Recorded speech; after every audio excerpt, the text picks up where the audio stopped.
अस्सलाम वालेकुम youth justice and vision first digital law firm की तरफ से मैं हूं सईद जफर एडवोकेट। जैसा कि हमने कानून को एजुकेट करने का सिलसिला शुरू किया है, इस पे आज हम बात करेंगे जो किरायादारी का कानून है 2009, जिसमें मालिक मकान के, किराएदार के और तमाम लोगों के जो किराएदार, मालिक मकान और उससे मुतल्लिका होते हैं हुकूक व फराइज बयान किए गए हैं। कोई भी मालिक मकान किसी भी शख्स को अपना मकान बगैर रेंट, किराएदारी के उसको रेंट पे नहीं दे सकता।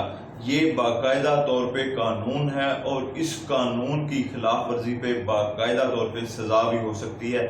और आपको पता है कि लोगों को गिरफ्तार भी किया गया है, लोगों को पंजाब पुलिस उसको अरेस्ट कर लेती है जो किराएदार या मालिक मकान अपने मकान को रेंट पे दे के उसको पुलिस स्टेशन में रजिस्टर नहीं करवाता।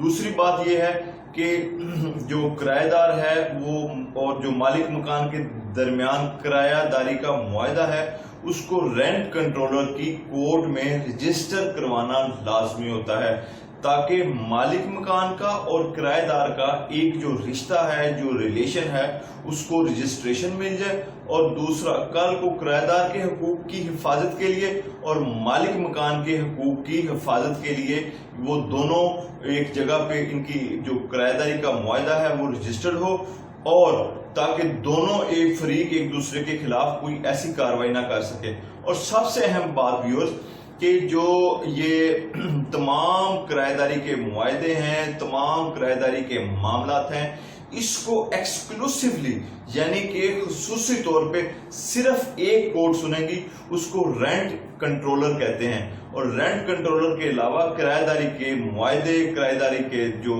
कोर्ट्स हैं, किराएदारी के मामले, किराएदारी की सालिसी, कोई सिविल कोर्ट, कोई फैमिली कोर्ट और कोई दूसरी अदालत नहीं सुनेगी।